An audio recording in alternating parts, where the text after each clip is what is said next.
Imagine this, a family dinner, I'm 6 months pregnant, and my partner announces in front of everyone that he's not even sure the baby is his. And no one, not a single person, stood up and said it was too much. I'm literally trembling as I type this. I've been bottling it all up for weeks, but now I've hit my limit. I can't hold it in any longer. Maybe it's the anger. Maybe I'm just finally done pretending I'm okay.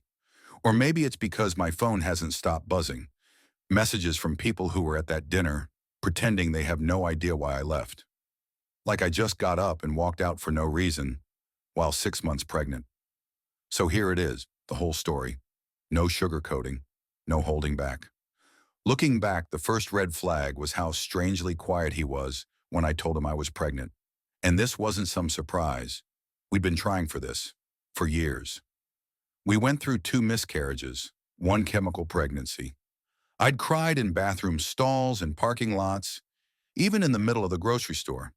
We spent a ridiculous amount of money on tracking apps, ovulation kits, and prenatal vitamins that made me sick to my stomach. He was there for all of it, at least physically present. I truly believed he wanted this just as much as I did. That's what he said anyway. He used to hold me after every negative test. He'd say things like, "We'll get there. We always do." So when I finally saw those 2 pink lines, I was shaking from joy. I smiled so wide my cheeks were sore. I waited a whole day just to be sure.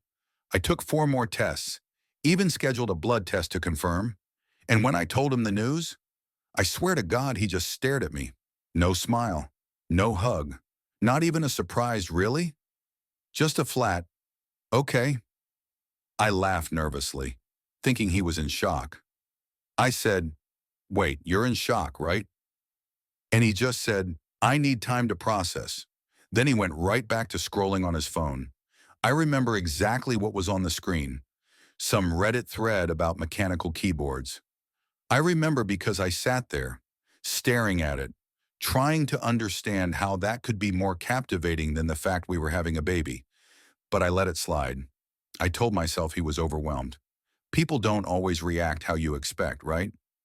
Maybe he was scared. Maybe he just needed a little space. But time kept passing. And still, nothing changed. He never asked about doctor's appointments. Never reached out to touch my growing belly. Not once did he ask how I was feeling. Every time I brought up the baby, he'd change the subject. Or just go completely silent. I mean, totally mute. Like I'd said nothing. It was unsettling. And I'm not even the type to gush over pregnancy. I felt awful most days. Nauseous, exhausted, constantly aching. There was no glow. I was just trying to get through it. And it felt like he was standing behind glass, just watching me go through it all alone. One night I finally asked him directly, "Do you still want this?" He just looked at me and said, "I don't know what you want me to say." Then he got up, calm as anything, and went to play his video games. Not angry, just checked out. I probably should have pushed harder right then, but I was drained. Honestly, I started wondering if I was the problem. Maybe I was just being emotional. Maybe he was dealing with stress. Maybe the pressure was getting to him. I told my mom about it, and she said sometimes men don't connect with the baby until after it's born. My friend Sophie said it could be anxiety, so I kept giving him the benefit of the doubt. Then came the dinner. His sister Aubrey invited us over for one of her family catch-up nights. She's the type who treats every meal like it's a segment for her lifestyle blog and acts like she's some kind of domestic goddess. Her husband's, whatever. The kids are loud but tolerable. Even his mom showed up that night, which was rare. She usually avoids any family tension. But now I wonder if her showing up was intentional.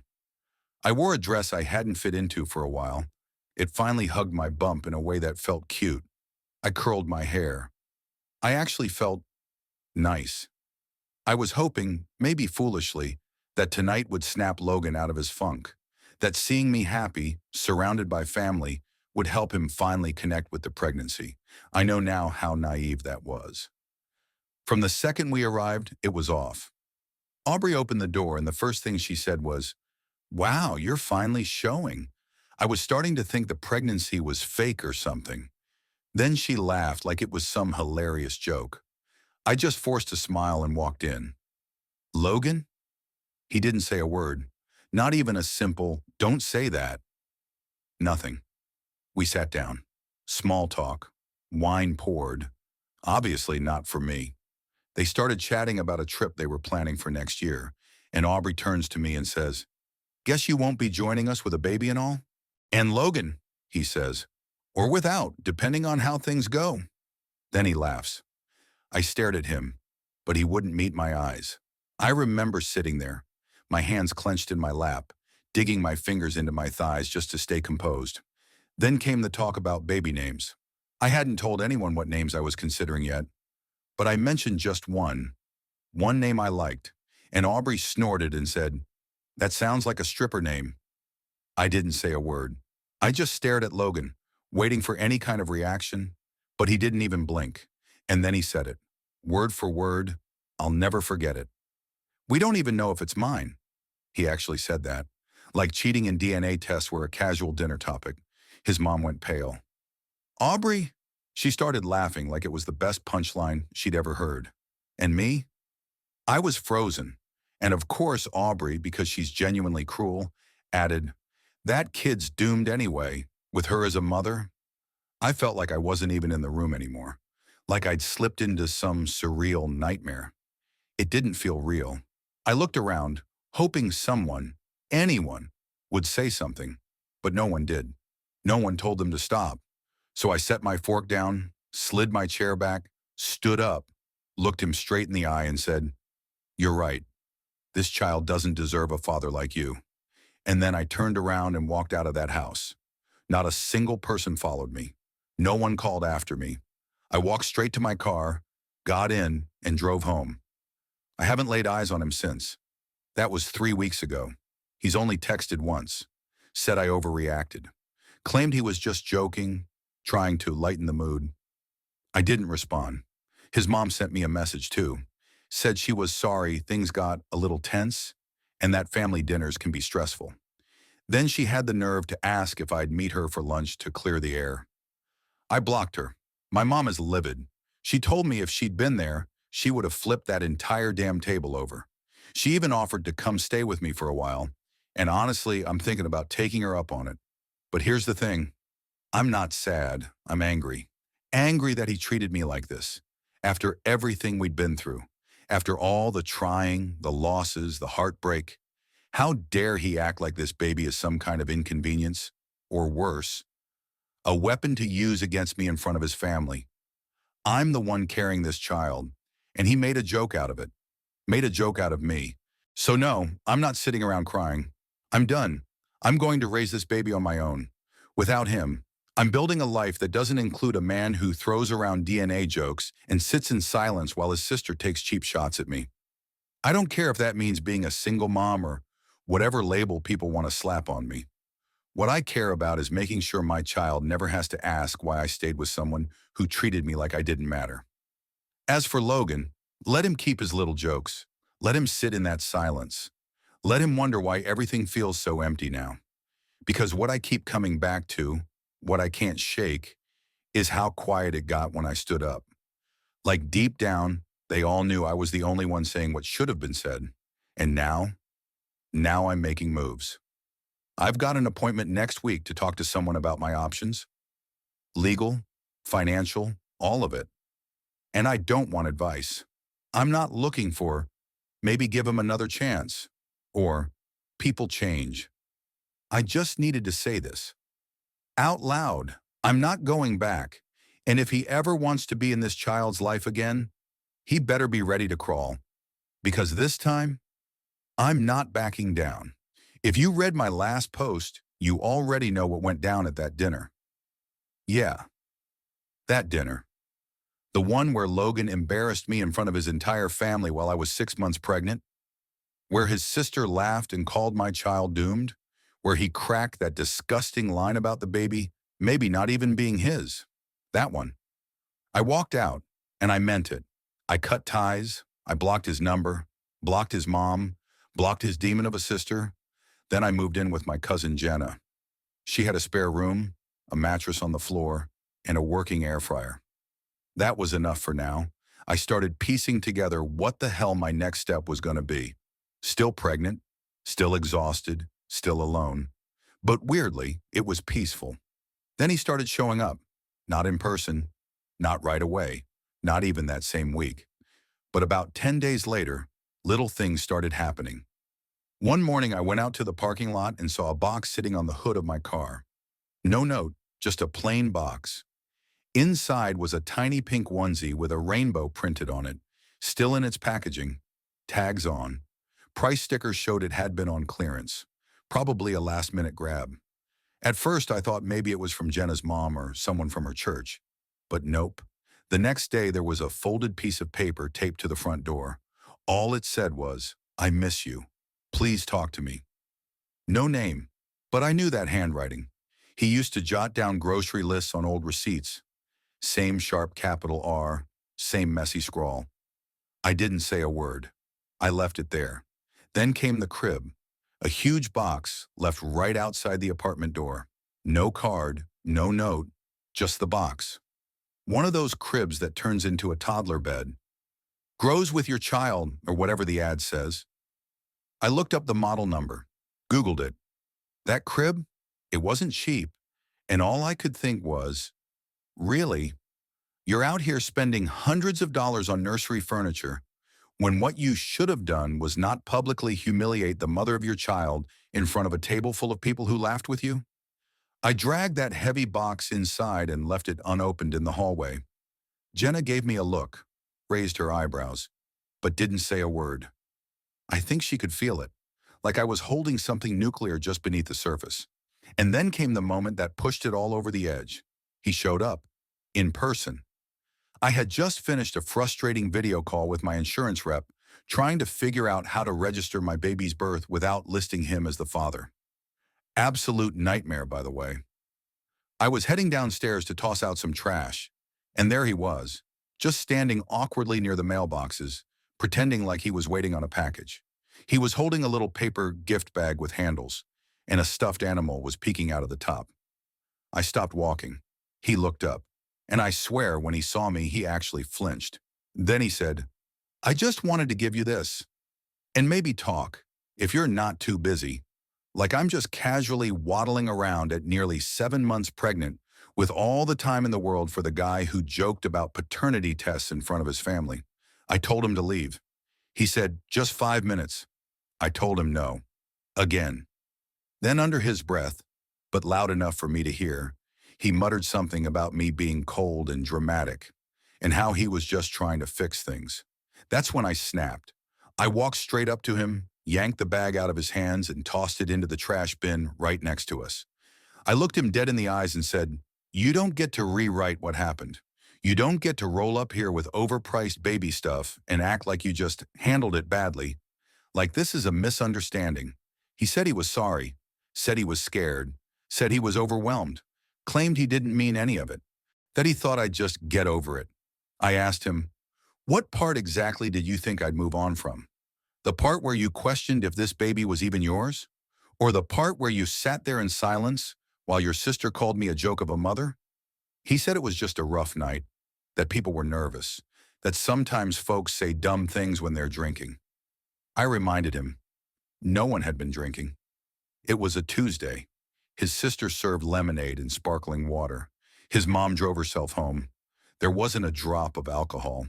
He blinked, like he didn't even remember. Then he reached out to touch my arm.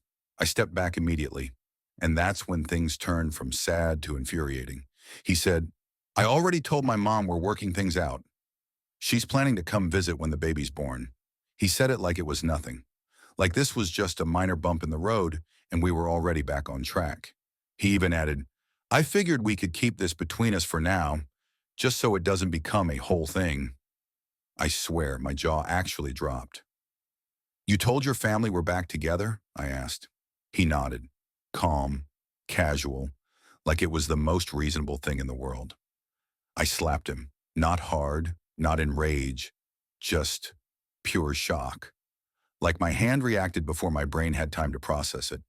Then I turned, walked upstairs, slammed the door behind me, locked it, and slid to the floor. I sat there in silence for 10 minutes, just staring ahead, trying to make sense of how we got here. But it gets worse. A couple days later, I get a call from Sophie. She tells me she ran into Aubrey. Yes, that Aubrey. Apparently Aubrey was all smiles, chatting like nothing had happened. Told Sophie she was so excited for the baby and glad things were smoothing out. Said she knew Logan would come around eventually. That's when everything clicked.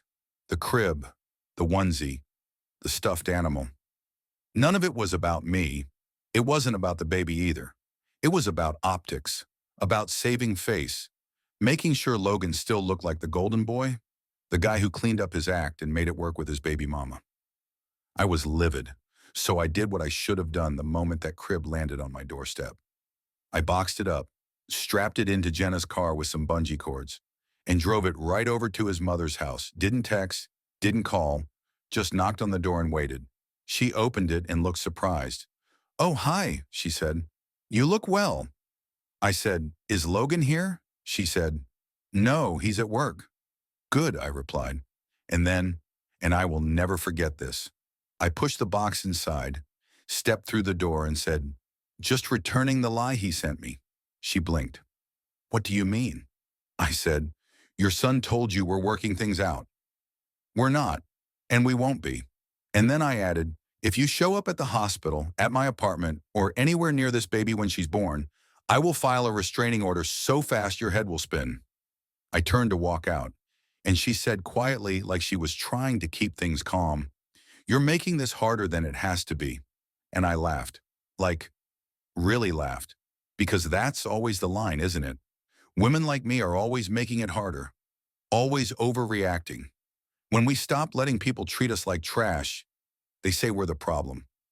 I walked out of that house, slammed the door behind me, and that was it. Haven't heard from him directly since, but of course he's still out there spinning his version of the story. I found out through someone we both know that he's been telling people I had some hormonal meltdown. And get this, he says he forgives me. Forgives me. As if I lashed out without reason, and he's the bigger person for letting it go. He's out here playing the calm, mature one, the hero. Honestly, I'm not even shocked anymore. It's his entire pattern. He lights the fire, watches everything burn, then shows up with a garden hose and expects applause. But this time, I'm not sweeping up the ashes for him. He can keep the damn crib. He can hold on to his little fairy tales. He can keep pretending this pregnancy was ever about him. Because let's be real, he never actually wanted to be a dad. Not in any real, tangible way. He liked the idea of it, the image, the ego boost, the fantasy. But the moment it stopped being cute and started requiring effort, sacrifice, discomfort, responsibility, he crumbled. And now he's scrambling to tape the mask back on, like I didn't already see what's underneath. My due date's creeping up now, and I'm ready. I've got a plan. I've got people. Sophie's going to be in the room with me when it's time. Jenna's already got the hospital bag packed and ready to go. We're handling it. Okay, so I know I said I was officially done with him. After the crib, the fake reconciliation, the entire circus. And I was. But what came next? Nothing could have prepared me. My daughter was born in early spring. She arrived a little ahead of schedule, but she was strong, healthy, and perfect. Wide-eyed, with a tiny wrinkle between her brows like she already didn't trust the world. My little warrior. Jenna stayed with me through the whole delivery. Sophie showed up the next morning with bagels and a balloon that read, "You did it, bitch." I didn't tell him. I didn't tell his sister. I didn't tell a single person from that side of the family. And I didn't put his name on the birth certificate. Some people called it harsh, said he had a right to know. But he gave up that right the second he turned my pregnancy into a joke. The moment he let his sister mock me and sat there in silence.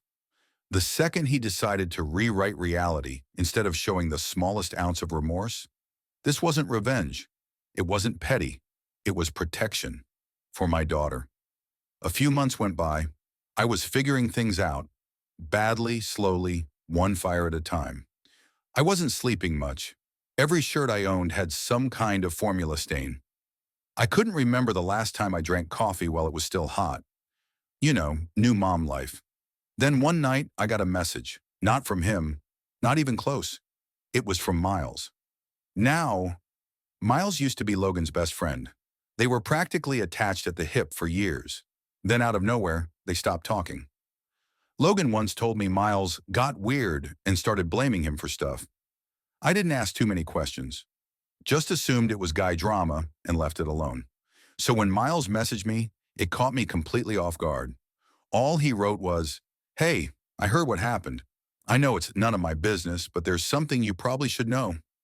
I stared at my phone for a long time, baby asleep on my chest, my eyes barely staying open. I almost ignored it, but something in me said, "Open it." So I did. I messaged back, "Go ahead." What he told me after that changed everything. Apparently, back in his early 20s, Logan got someone pregnant. Not me.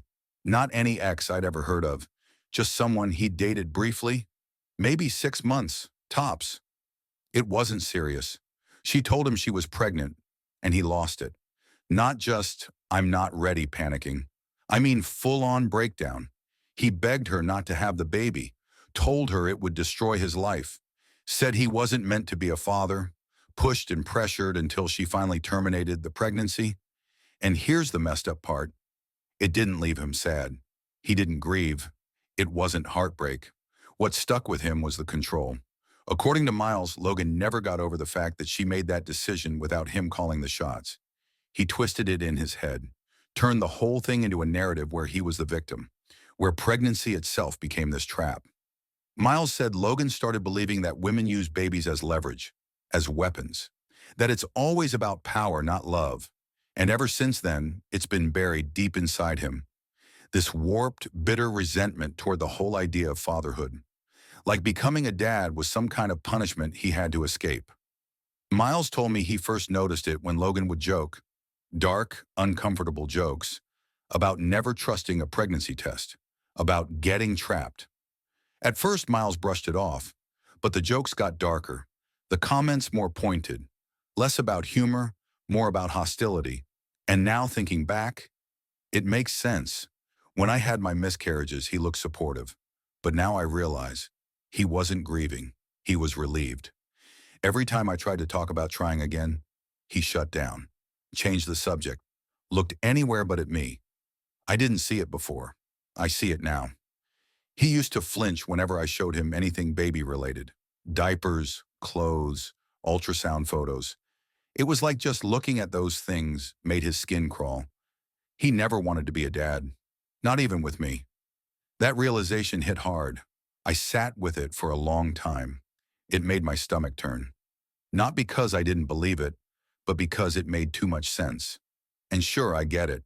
People have baggage, trauma, fear, complicated pasts. I'm not heartless, but he never gave me the chance to know.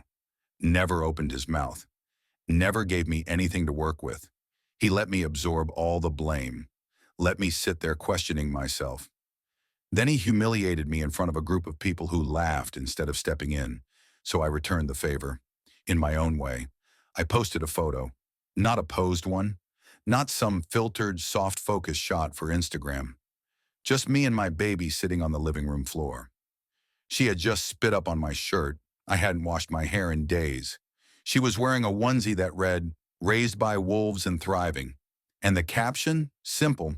"You said she was a mistake, but she's the one thing I've never once doubted." I knew he'd see it.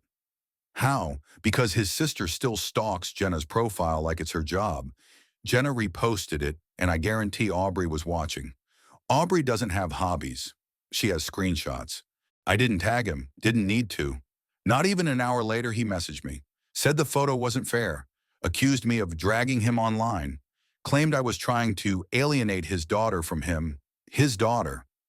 I actually laughed. I replied, "You alienated yourself the second you made jokes about DNA tests in front of your whole family. What exactly are you trying to come back to? The child you never wanted? Or the image you're desperate to fix?" He left me on red. A few days later, a letter showed up in the mail. Yep, a literal handwritten letter. Like we're living in the 1800s. It was from his mother.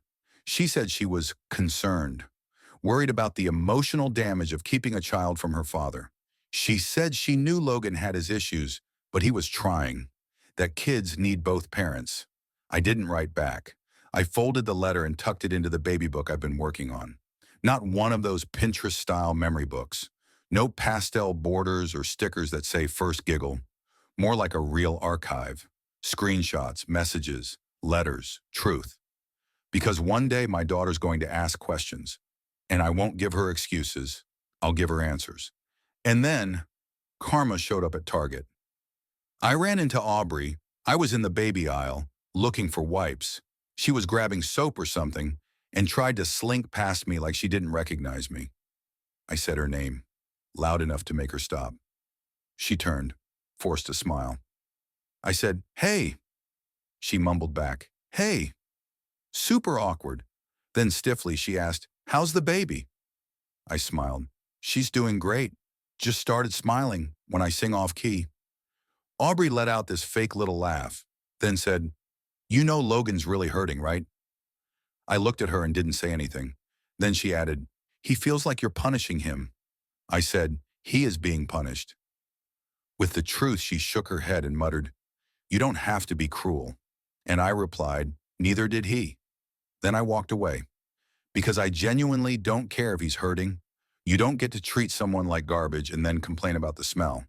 You don't get to destroy something beautiful and beg to be a part of it when it's convenient for you.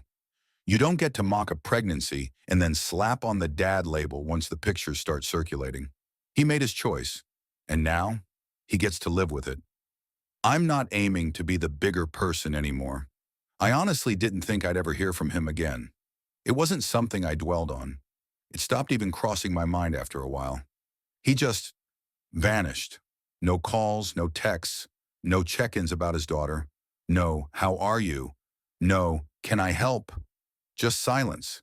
And eventually I got used to it. Not out of bitterness, just because he stopped mattering. He wasn't part of our story anymore. Then one day a letter came.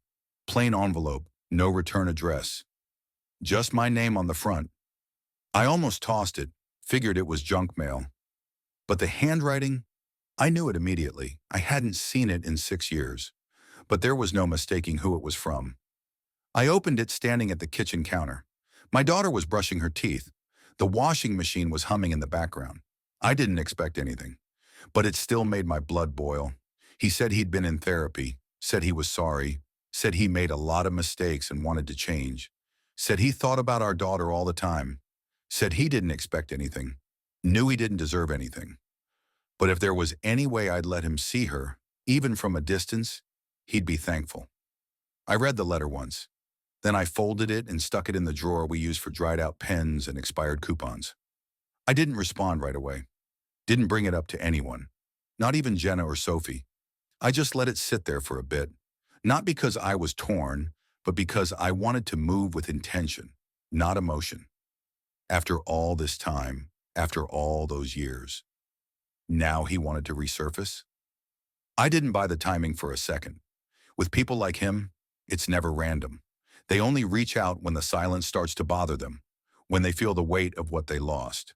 And I wasn't doing this for him. Not for me either. Not even really for our daughter.